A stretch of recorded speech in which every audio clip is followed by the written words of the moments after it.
Thank you for joining Taking Action, the podcast that tells the stories that we hope will make a difference.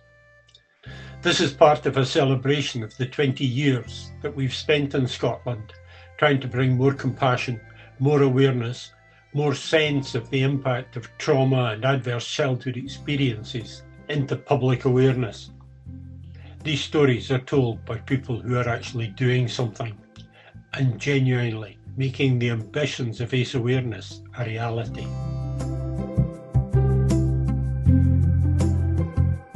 What action would you like people to take who've listened to this podcast? What is it that you would like people to do as a result of hearing you today? I would like them to get really curious about some of these relational concepts. But also just to know that, change happens because people decide to make it happen, and that just having that little bit of confidence to take things forward can make a really big difference in communities and in the lives of children. What I would like people to do is just recognise that sometimes people are struggling even when they've got their mask on, and just reach in.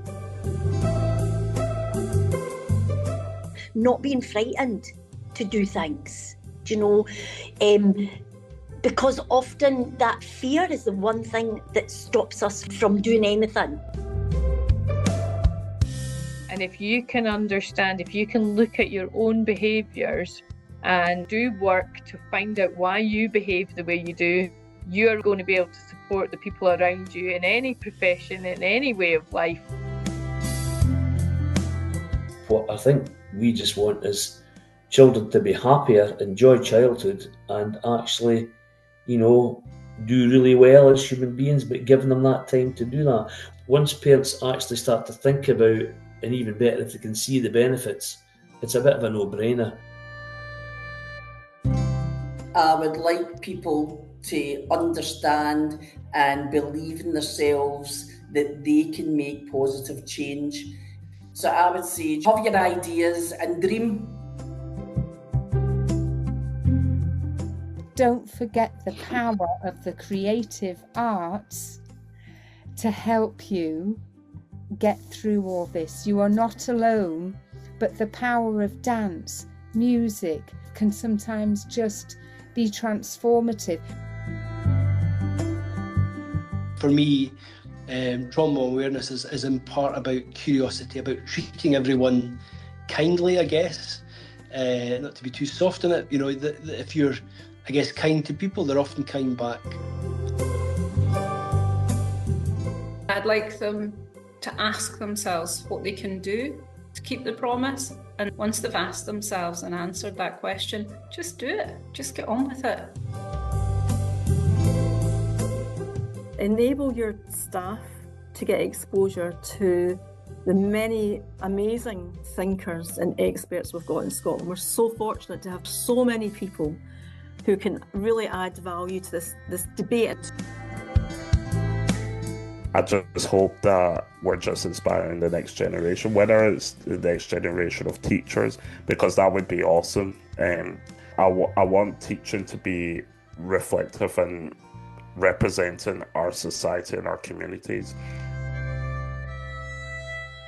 I think when we think about behaviour, particularly in school settings, I would like people to look at each situation as what if this was a can't, not won't situation, because I think too often we assume that children won't do what we want, and actually sometimes they can't.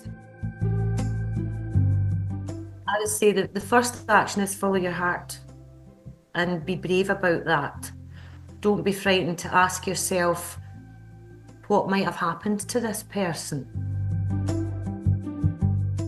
If you have information about something that happened to you or something that happened to somebody else, and it's been sitting there, even if it's for decades, speak to Police Scotland. It is very important. They might have other people being questioned at the moment. They might have open cases. Your information might save someone else. Are we asking the right questions about these data? Are there things we still need to know about? We really want to know from people if we're asking the right questions or not. Write, draw, paint, sing, dance, do all of those things, because the creative arts is so fundamentally important for our health and for our mental health. You need no reason to do any of these things. You just need to want to give it a go.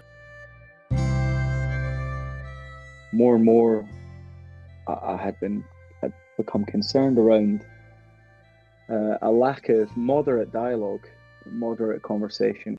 There's not enough conversation with people that we disagree with. Just make small changes and then you just continue on that journey. It only needs to start with one small thing. And it needs to be tailored to your context. Although we all work together, there are similarities, but there are real differences.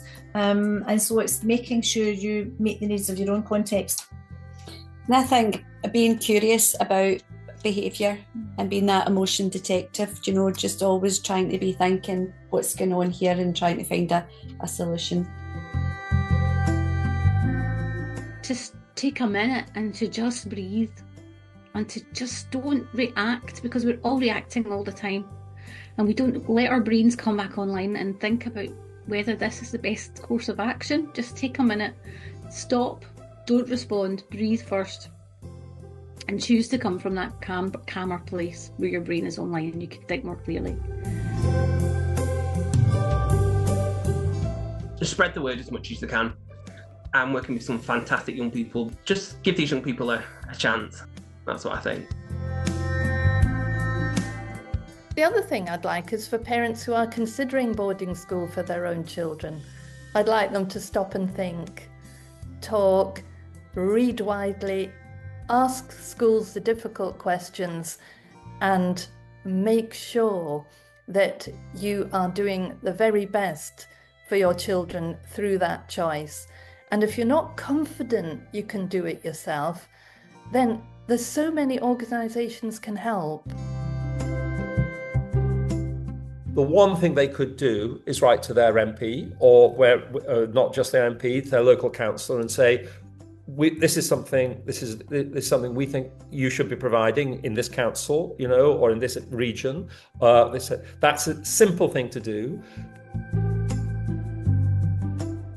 Just back to people's stories, sharing them, and just getting back to the grassroots of things. Sometimes we need to take a wee step back before we can really move forward on stigma and racism, any of these points.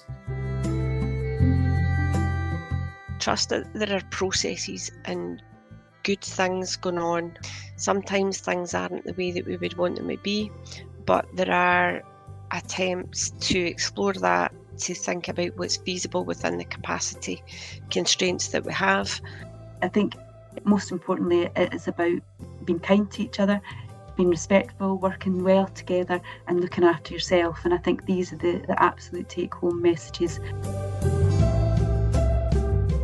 I always recommend that people go back to the 5 principles trauma-informed practice. So where and when you can put those principles of safety, trust, collaboration, empowerment and choice into practice, do it. If you're asking the question why, you're willing to be informed and educated. You're not going in with, right, I've got all the answers. Sorry to say that, David, but until we get to start dealing with the root problem, I can only see it getting worse. Look after the people who look after the people. Otherwise, service is just going to decline. Wait times are going to get longer. Continuity is going to be terrible. We're just not going to be able to do what people need. I would like them to appreciate the power of stories. If we talk about what we do and we talk about what other people are doing, then that empowers people to take action. It's just telling stories. We are built to tell stories as human beings. Let's not take them for granted. I suppose to take time to understand. you know, to also feel curious about the world. And actually that's the only thing that matters really, because if you're not, then it's all snap judgments, and you know, and we just need to consider what else it could look like and their part in it. Yeah, much the same. I mean, I think what's really important is to listen to other people, and be an optimistic cynic.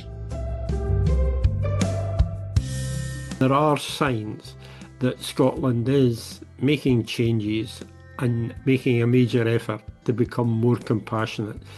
So grateful for your time. Thank you. Thank you, David. Thank you very much. Thanks for having me. Thank you very much. Thank you, David. Thanks, Terry. It's been a pleasure. Thank you. Thank you. Thank you very much. Bye. Bye-bye. Thank you. Thank you for having me. God bless you, mate. Thank you so much for inviting me on. It's a pleasure.